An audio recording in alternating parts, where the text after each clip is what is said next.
Peachy reading George Orwell's 1984.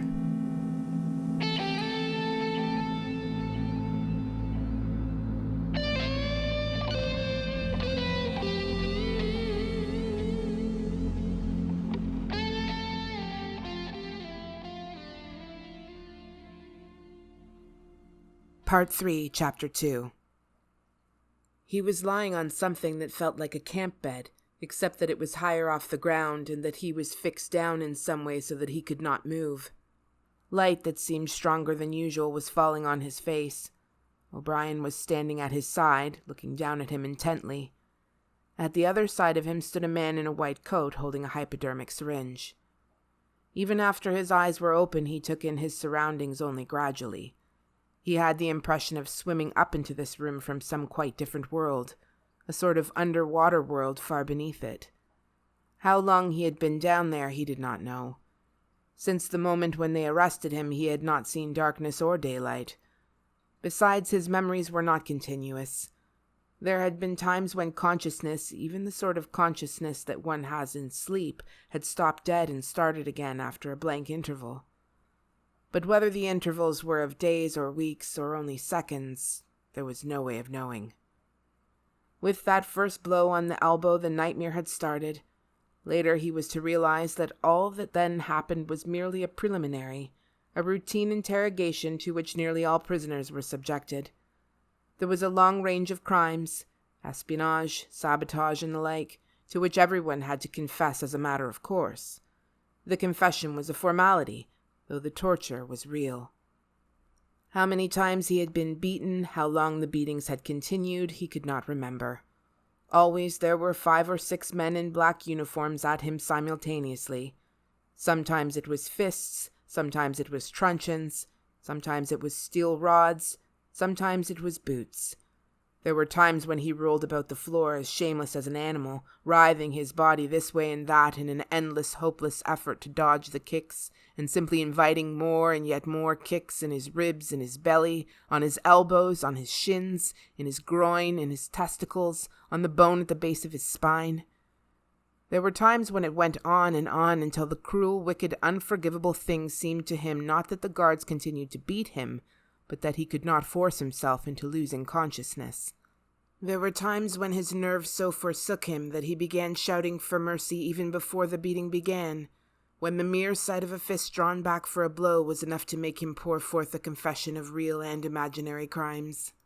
There were other times when he started out with the resolve of confessing nothing, when every word had to be forced out of him between gasps of pain, and there were times when he feebly tried to compromise, when he said to himself, "I will confess, but not yet. I must hold out till the pain becomes unbearable. 3 more kicks, 2 more kicks, and then I will tell them what they want." Sometimes he was beaten till he could hardly stand, then flung like a sack of potatoes onto the stone floor of a cell, left to recuperate for a few hours, and then taken out and beaten again. There were also longer periods of recovery. He remembered them dimly, because they were spent chiefly in sleep or stupor. He remembered a cell with a plank bed, a sort of shelf sticking out from the wall, and a tin wash basin, and meals of hot soup and bread, and sometimes coffee. He remembered a surly barber arriving to scrape his chin and crop his hair, and businesslike, unsympathetic men in white coats feeling his pulse, tapping his reflexes, turning up his eyelids, running harsh fingers over him in search of broken bones, and shooting needles into his arm to make him sleep. The beatings grew less frequent, and became mainly a threat, a horror to which he could be sent back at any moment when his answers were unsatisfactory. His questioners now were not ruffians in black uniforms, but party intellectuals, little rotund men with quick movements and flashing spectacles, who worked on him in relays over periods which lasted, he thought, he could not be sure, 10 or 12 hours at a stretch. These other questioners saw to it that he was in constant slight pain, but it was not chiefly pain that they relied on. They slapped his face, wrung his ears, pulled his hair, made him stand on one leg, refused him leave to urinate, shone glaring lights in his face until his eyes ran with water. But the aim of this was simply to humiliate him and destroy his power of arguing and reasoning. Their real weapon was the merciless questioning that went on, hour after hour, tripping him up, laying traps for him, twisting everything that he said, convicting him at every step of lies and self-contradiction, until he began weeping as much from shame as from nervous fatigue.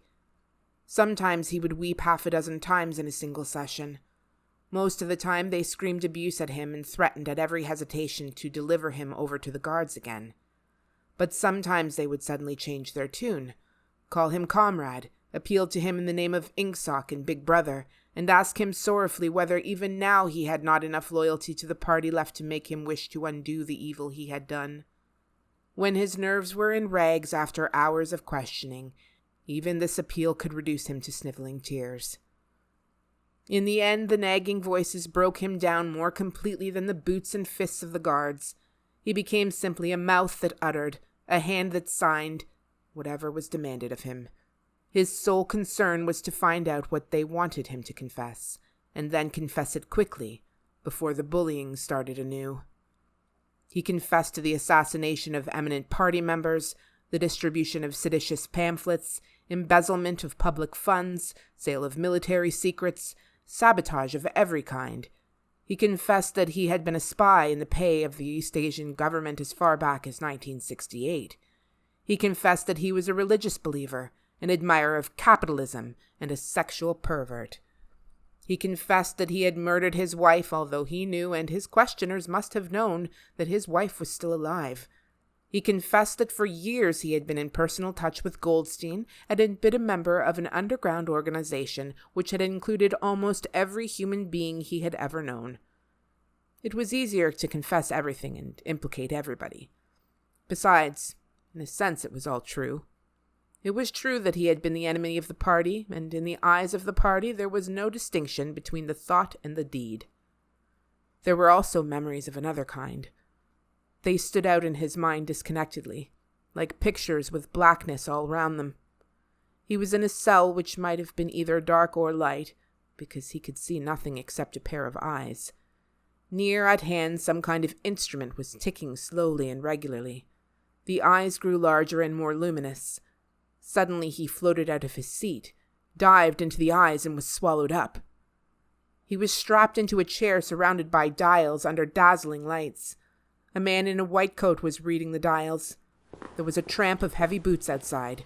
The door clanged open. The waxen-faced officer marched in, followed by 2 guards. "Room 101, said the officer. The man in the white coat did not turn round. He did not look at Winston either. He was looking only at the dials.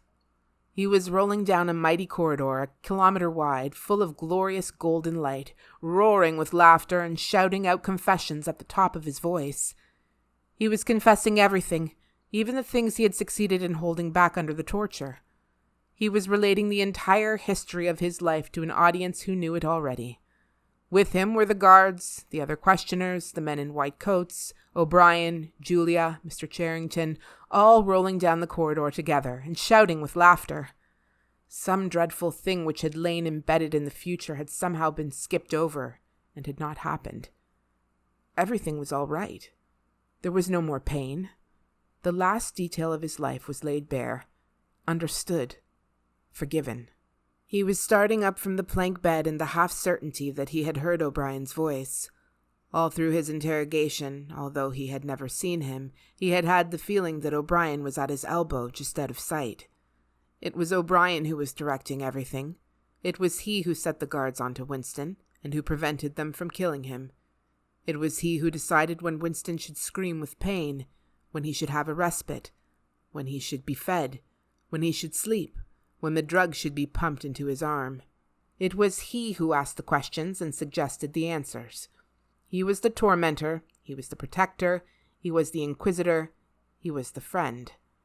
And once, Winston could not remember whether it was in drug sleep or in normal sleep, or even in a moment of wakefulness, a voice murmured in his ear, "Don't worry, Winston. You are in my keeping. For 7 years I have watched over you. Now the turning point has come. I shall save you. I shall make you perfect." He was not sure whether it was O'Brien's voice, but it was the same voice that had said to him, We shall meet in the place where there is no darkness. In that other dream, 7 years ago. He did not remember any ending to his interrogation. There was a period of blackness, and then the cell or room in which he now was had gradually materialized round him. He was almost flat on his back and unable to move. His body was held down at every essential point. Even the back of his head was gripped in some manner. O'Brien was looking down at him gravely and rather sadly. His face, seen from below, looked coarse and worn, with pouches under the eyes and tired lines from nose to chin. He was older than Winston had thought him. He was perhaps 48 or 50. Under his hand there was a dial with a lever on top and figures running round the face. "I told you," said O'Brien, "that if we met again it would be here." "Yes," said Winston. Without any warning except a slight movement of O'Brien's hand, a wave of pain flooded his body. It was a frightening pain because he could not see what was happening, and he had the feeling that some mortal injury was being done to him. He did not know whether the thing was really happening or whether the effect was electrically produced, but his body was being wrenched out of shape. The joints were being slowly torn apart. Although the pain had brought the sweat out on his forehead, the worst of all was the fear that his backbone was about to snap. He set his teeth and breathed hard through his nose, trying to keep silent as long as possible. "You are afraid," said O'Brien, watching his face, "that in another moment something is going to break. Your especial fear is that it will be your backbone. You have a vivid mental picture of the vertebrae snapping apart and the spinal fluid dripping out of them. That is what you are thinking. Is it not, Winston?" Winston did not answer. O'Brien drew back the lever on the dial. The wave of pain receded almost as quickly as it had come. "That was 40, said O'Brien. "You can see that the numbers on this dial run up to 100. Will you please remember throughout our conversation that I have it in my power to inflict pain on you at any moment, and to whatever degree I choose? If you tell me any lies, or attempt to prevaricate in any way, or even fall below your usual level of intelligence, you will cry out with pain instantly. Do you understand that?" "Yes," said Winston. O'Brien's manner became less severe. He resettled his spectacles thoughtfully and took a pace or two up and down. When he spoke, his voice was gentle and patient. He had the air of a doctor, a teacher, even a priest, anxious to explain and persuade rather than to punish. "I am taking trouble with you, Winston," he said, "because you are worth trouble. You know perfectly well what is the matter with you. You have known it for years, though you have fought against the knowledge. You are mentally deranged. You suffer from a defective memory. You are unable to remember real events, and you persuade yourself that you remember other events which never happened. Fortunately, it is curable. You have never cured yourself of it because you did not choose to. There was a small effort of the will that you were not ready to make. Even now, I am well aware you are clinging to your disease under the impression that it is a virtue. Now we will take an example. At this moment, which power is Oceania at war with?" "When I was arrested, Oceania was at war with Eastasia." "With Eastasia, good. And Oceania has always been at war with Eastasia, has it not?" Winston drew in his breath. He opened his mouth to speak and then did not speak. He could not take his eyes away from the dial.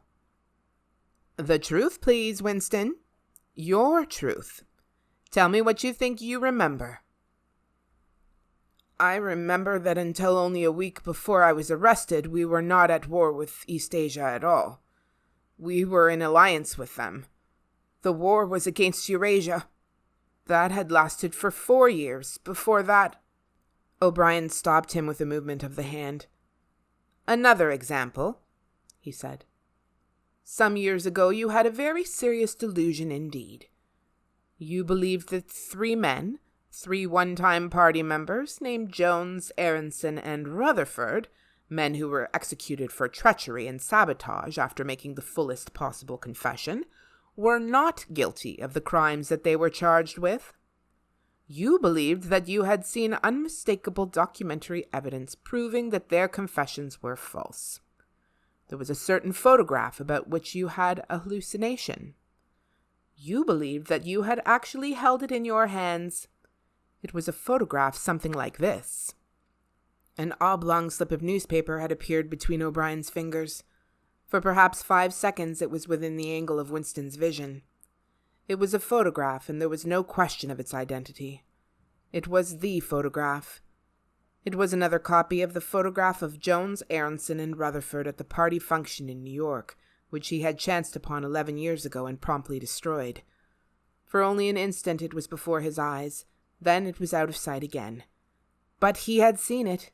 Unquestionably, he had seen it. He made a desperate, agonizing effort to wrench the top half of his body free. It was impossible to move so much as a centimeter in any direction. For the moment he had even forgotten the dial. All he wanted was to hold the photograph in his fingers again, or at least to see it. "It exists!" he cried. "No," said O'Brien. He stepped across the room. There was a memory hole in the opposite wall. O'Brien lifted the grating. Unseen, the frail slip of paper was whirling away on the current of warm air. It was vanishing in a flash of flame. O'Brien turned away from the wall. "Ashes," he said. "Not even identifiable ashes.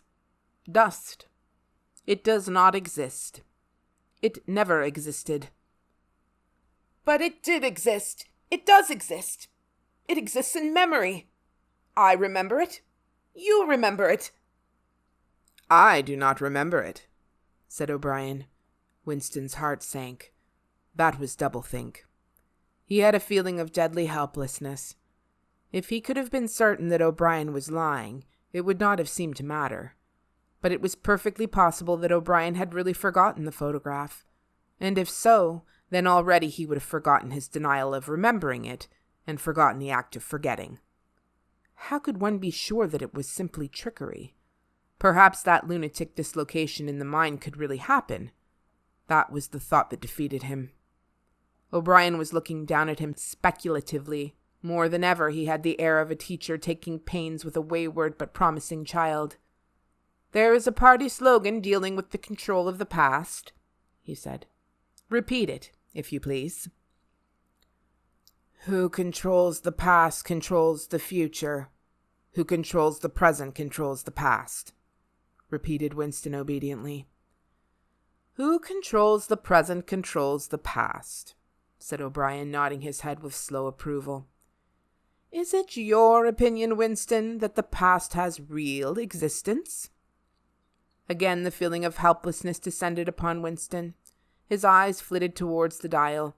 He not only did not know whether yes or no was the answer that would save him from pain, he did not even know which answer he believed to be the true one. O'Brien smiled faintly. "You are no metaphysician, Winston," he said. "Until this moment you had never considered what is meant by existence. I will put it more precisely.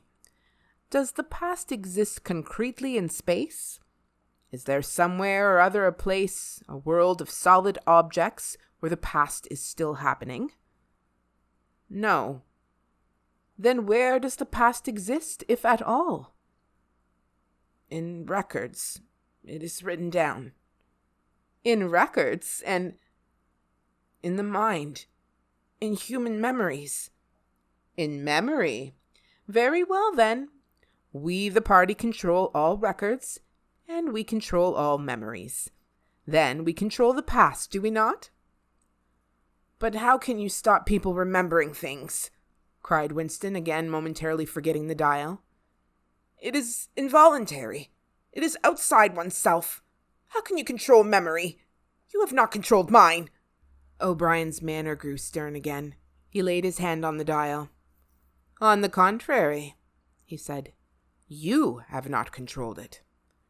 That is what has brought you here. You are here because you have failed in humility, in self-discipline.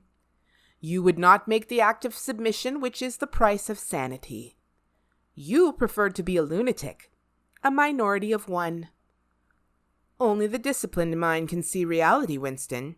You believe that reality is something objective, external, existing in its own right. You also believe that the nature of reality is self-evident. When you delude yourself into thinking that you see something, you assume that everyone else sees the same thing as you. But I tell you, Winston, that reality is not external. Reality exists in the human mind and nowhere else. Not in the individual mind, which can make mistakes, and in any case soon perishes. Only in the mind of the party, which is collective and immortal. Whatever the party holds to be truth is truth. It is impossible to see reality except by looking through the eyes of the party. That is the fact you have got to relearn, Winston. It needs an act of self-destruction, an effort of the will. You must humble yourself before you can become sane. He paused for a few moments as though to allow what he had been saying to sink in. Do you remember, he went on, writing in your diary, freedom is the freedom to say that 2 + 2 make 4? Yes, said Winston. O'Brien held up his left hand, its back towards Winston, with the thumb hidden and the 4 fingers extended. How many fingers am I holding up, Winston? 4. And if the party says that it is not 4 but 5, then how many? 4. The word ended in a gasp of pain. The needle of the dial had shot up to 55. The sweat had sprung out all over Winston's body. The air tore into his lungs and issued again in deep groans, which even by clenching his teeth he could not stop. O'Brien watched him, the 4 fingers still extended. He drew back the lever. This time the pain was only slightly eased. How many fingers, Winston? 4. The needle went up to 60. How many fingers, Winston?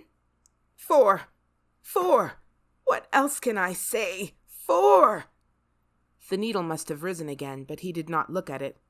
The heavy, stern face and the 4 fingers filled his vision. The fingers stood up before his eyes like pillars, enormous, blurry, and seeming to vibrate, but unmistakably 4. How many fingers, Winston? 4. Stop it! Stop it! How can you go on? 4. 4. How many fingers, Winston? 5. 5. 5. No, Winston, that is no use. You are lying. You still think there are 4. How many fingers, please? 4. 5. 4. Anything you like. Only stop it. Stop the pain. Abruptly, he was sitting up with O'Brien's arm round his shoulders. He had perhaps lost consciousness for a few seconds. The bonds that had held his body down were loosened. He felt very cold. He was shaking uncontrollably. His teeth were chattering. The tears were rolling down his cheeks. For a moment he clung to O'Brien like a baby, curiously comforted by the heavy arm round his shoulders. He had the feelings that O'Brien was his protector, that the pain was something that came from outside, from some other source, and that it was O'Brien who would save him from it. You are a slow learner, Winston, said O'Brien gently. How can I help it? He blubbered. How can I help seeing what is in front of my eyes? 2 and 2 are 4. Sometimes, Winston. Sometimes they are 5. Sometimes they are 3. Sometimes they are all of them at once. You must try harder. It is not easy to become sane. He laid Winston down on the bed. The grip of his limbs tightened again, but the pain had ebbed away and the trembling had stopped, leaving him merely weak and cold. O'Brien motioned with his head to the man in the white coat, who had stood immobile throughout the proceedings. The man in the white coat bent down and looked closely into Winston's eyes, felt his pulse, laid an ear against his chest, tapped here and there, then he nodded to O'Brien. Again, said O'Brien. The pain flowed into Winston's body. The needle must be at 70, 75. He had shut his eyes this time. He knew that the fingers were still there, and still 4. All that mattered was somehow to stay alive until the spasm was over. He had ceased to notice whether he was crying out or not. The pain lessened again. He opened his eyes. O'Brien had drawn back the lever. "How many fingers, Winston?" "4. I suppose there are 4. I would see 5 if I could. I'm trying to see 5. "Which do you wish? To persuade me that you see 5, or really to see them?" "Really to see them." "Again," said O'Brien. Perhaps the needle was at 80, 90. Winston could not intermittently remember why the pain was happening. Behind his screwed-up eyelids, a forest of fingers seemed to be moving in a sort of dance, weaving in and out, disappearing behind one another and reappearing again. He was trying to count them. He could not remember why. He knew only that it was impossible to count them, and that this was somehow due to the mysterious identity between 5 and 4. The pain died down again. When he opened his eyes, it was to find that he was still seeing the same thing. Innumerable fingers, like moving trees, were still streaming past in either direction, crossing and recrossing. He shut his eyes again. "How many fingers am I holding up, Winston?" "I don't know. I don't know. You will kill me if you do that again. 4, 5, 6. In all honesty, I don't know." "Better," said O'Brien. A needle slid into Winston's arm. Almost in the same instant, a blissful, healing warmth spread all through his body. The pain was already half forgotten. He opened his eyes and looked up gratefully at O'Brien. At sight of the heavy-lined face, so ugly and so intelligent, his heart seemed to turn over. If he could have moved, he would have stretched out a hand and laid it on O'Brien's arm. He had never loved him so deeply as at this moment, and not merely because he had stopped the pain. The old feeling that at bottom it did not matter whether O'Brien was a friend or an enemy had come back. O'Brien was a person who could be talked to. Perhaps one did not want to be loved so much as to be understood. O'Brien had tortured him to the edge of lunacy, and in a little while it was certain he would send him to his death. It made no difference. In some sense, that went deeper than friendship. They were intimates. Somewhere or other, although the actual words might never be spoken, there was a place where they could meet and talk. O'Brien was looking down at him with an expression which suggested that the same thought might be in his own mind. When he spoke, it was in an easy conversational tone. "Do you know where you are, Winston?" he said. "I don't know. I can guess. In the Ministry of Love." "Do you know how long you have been here?" "I don't know. Days, weeks, months?" "I think it's months." "And why do you imagine that we bring people to this place?" "To make them confess." "No, that is not the reason. Try again." "To punish them." "No!" exclaimed O'Brien. His voice had changed extraordinarily, and his face had suddenly become both stern and animated. "No, not merely to extract your confession, not to punish you. Shall I tell you why we have brought you here? To cure you, to make you sane. Will you understand, Winston, that no one whom we bring to this place ever leaves our hands uncured? We are not interested in those stupid crimes that you have committed. The party is not interested in the overt act. The thought is all we care about. We do not merely destroy our enemies, we change them. Do you understand what I mean by that?" He was bending over Winston. His face looked enormous because of its nearness and hideously ugly because it was seen from below. Moreover, it was filled with a sort of exaltation, a lunatic intensity. Again Winston's heart shrank. If it had been possible, he would have cowered deeper into the bed. He felt certain that O'Brien was about to twist the dial out of sheer wantonness. At this moment, however, O'Brien turned away. He took a pace or two up and down, then he continued less vehemently. "The first thing for you to understand is that in this place there are no martyrdoms. You have read of the religious persecutions of the past. In the Middle Ages there was the Inquisition. It was a failure. It set out to eradicate heresy, and ended up perpetuating it. For every heretic it burned at the stake, thousands of others rose up. Why was that? Because the Inquisition killed its enemies in the open, and killed them while they were still unrepentant. In fact, it killed them because they were unrepentant. Men were dying because they would not abandon their true beliefs. Naturally, all the glory belonged to the victim and all the shame to the inquisitor who burned him. Later, in the 20th century, there were the totalitarians, as they were called. There were the German Nazis and the Russian communists. The Russians persecuted heresy more cruelly than the Inquisition had done, and they imagined that they had learned from the mistakes of the past. They knew, at any rate, that one must not make martyrs. Before they exposed their victims to public trial, they deliberately set themselves to destroy their dignity.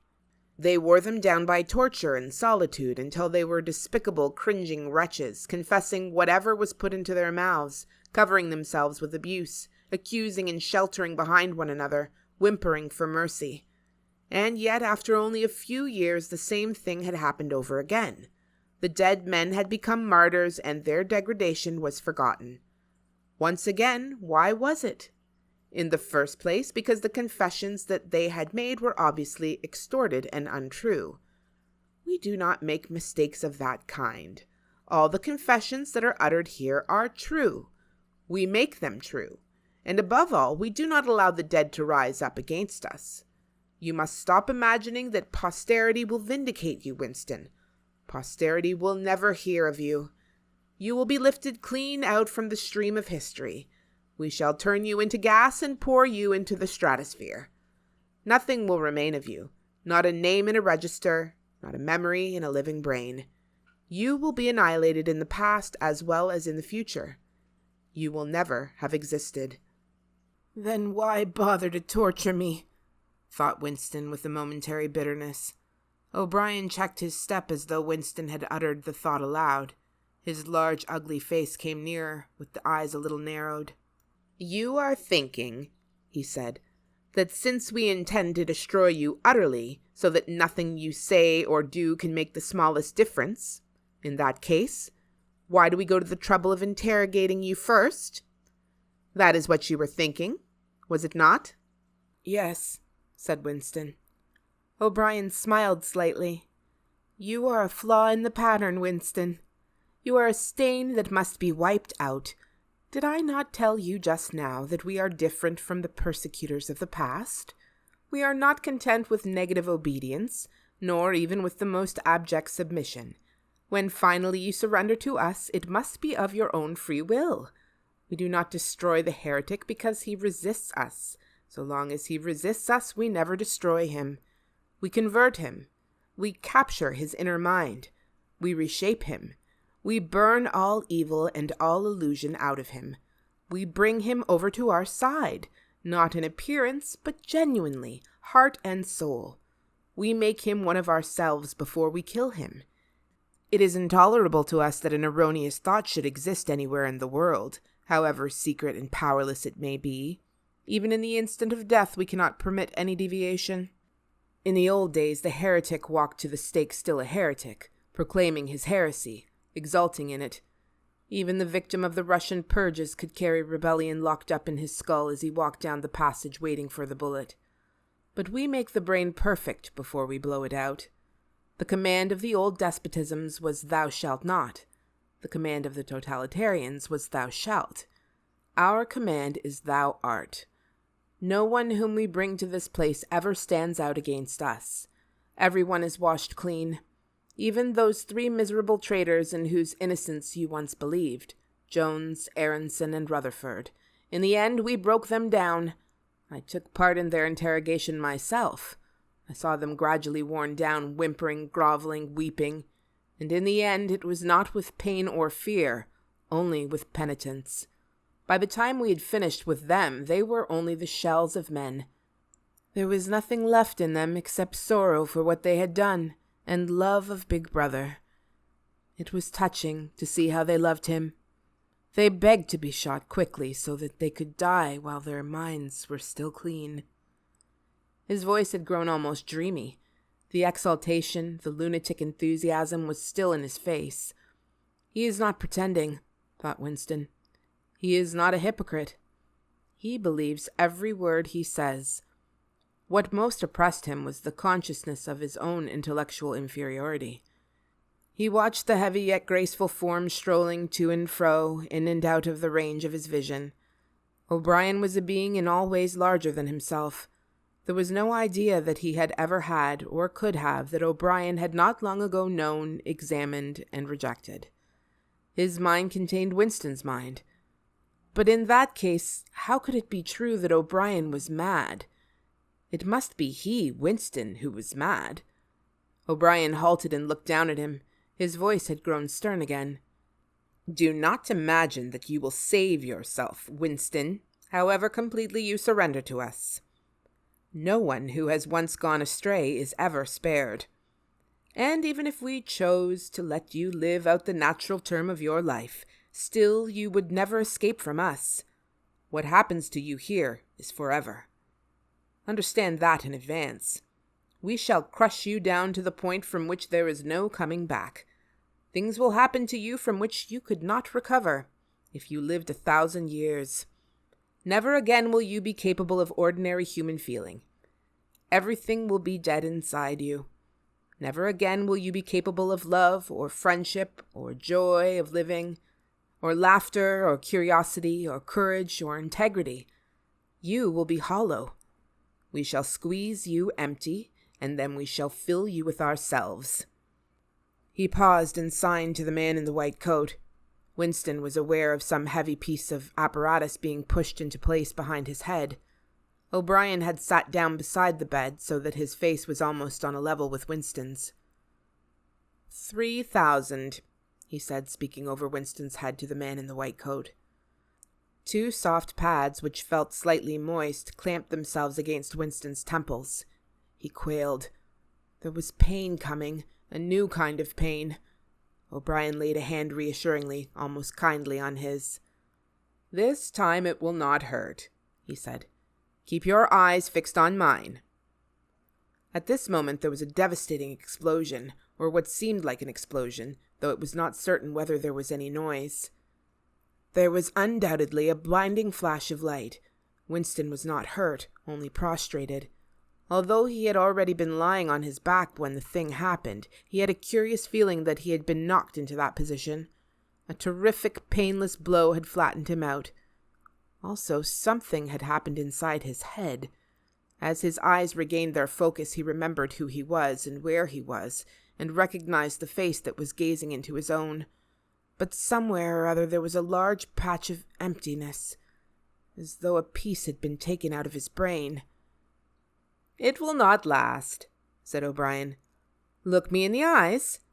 What country is Oceania at war with?" Winston thought.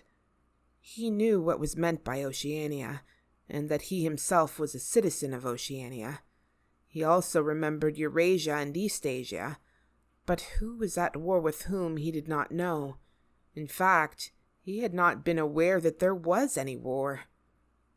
"I don't remember." "Oceania is at war with Eastasia. Do you remember that now?"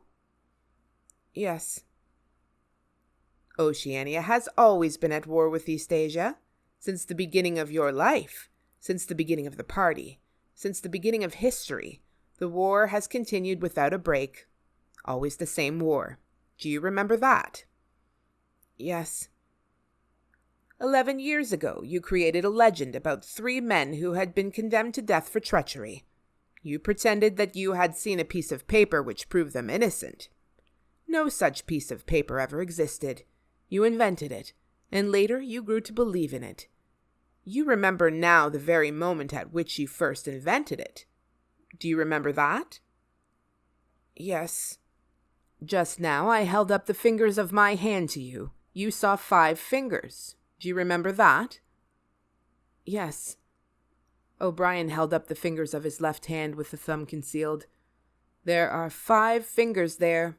Do you see 5 fingers?" "Yes." And he did see them, for a fleeting instant, before the scenery of his mind changed. He saw 5 fingers, and there was no deformity. Then everything was normal again, and the old fear, the hatred, and the bewilderment came crowding back again.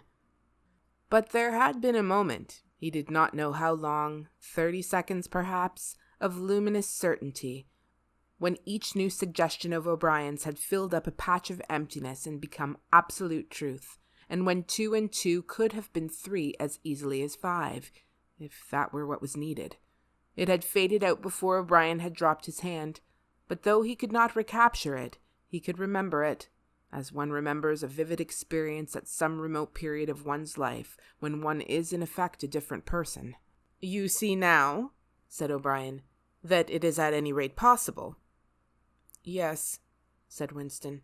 O'Brien stood up with a satisfied air. Over to his left, Winston saw the man in the white coat break an ampule and draw back the plunger of a syringe. O'Brien turned to Winston with a smile. In almost the old manner, he resettled his spectacles on his nose. "Do you remember writing in your diary," he said, "that it did not matter whether I was a friend or an enemy, since I was at least a person who understood you and could be talked to? You were right. I enjoy talking to you. Your mind appeals to me. It resembles my own mind, except that you happen to be insane. Before we bring the session to an end, you can ask me a few questions if you choose." "Any question I like." "Anything." He saw that Winston's eyes were upon the dial. "It is switched off. What is your first question?" "What have you done with Julia?" said Winston. O'Brien smiled again. "She betrayed you, Winston. Immediately. Unreservedly. I have seldom seen anyone come over to us so promptly. You would hardly recognize her if you saw her. All her rebelliousness, her deceit, her folly, her dirty-mindedness, everything has been burned out of her. It was a perfect conversion. A textbook case." "You tortured her." O'Brien left this unanswered. "Next question," he said. "Does Big Brother exist?" "Of course he exists. The party exists. Big Brother is the embodiment of the party." "Does he exist in the same way as I exist?" "You do not exist," said O'Brien. Once again the sense of helplessness assailed him. He knew, or he could imagine, the arguments which proved his own non-existence. But they were nonsense. They were only a play on words. Did not the statement, "You do not exist," contain a logical absurdity? But what use was it to say so? His mind shriveled as he thought of the unanswerable mad arguments with which O'Brien would demolish him. "I think I exist," he said wearily. "I'm conscious of my own identity. I was born, and I shall die.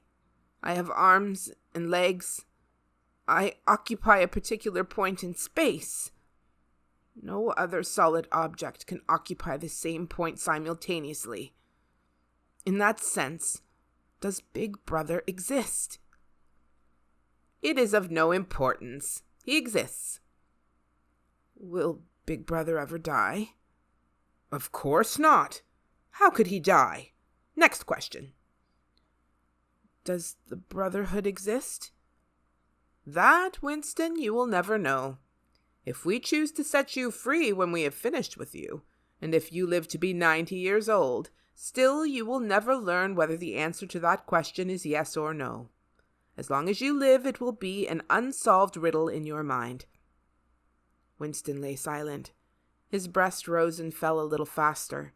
He still had not asked the question that had come into his mind the first. He had got to ask it, and yet it was as though his tongue would not utter it. There was a trace of amusement in O'Brien's face. Even his spectacles seemed to wear an ironical gleam. "He knows," thought Winston suddenly. "He knows what I'm going to ask." At the thought, the words burst out of him. "What is in room 101? The expression on O'Brien's face did not change. He answered dryly, "You know what is in room 101, Winston. Everyone knows what is in room 101. He raised a finger to the man in the white coat. Evidently the session was at an end. A needle jerked into Winston's arm. He sank almost instantly into deep sleep. If you've enjoyed this reading, please let me know by clicking the like button, subscribing, and hitting the notification bell so that you know when another story is available. Please visit peachybooks.ca to read my reviews and have some lively discussions about great books. Thanks for listening.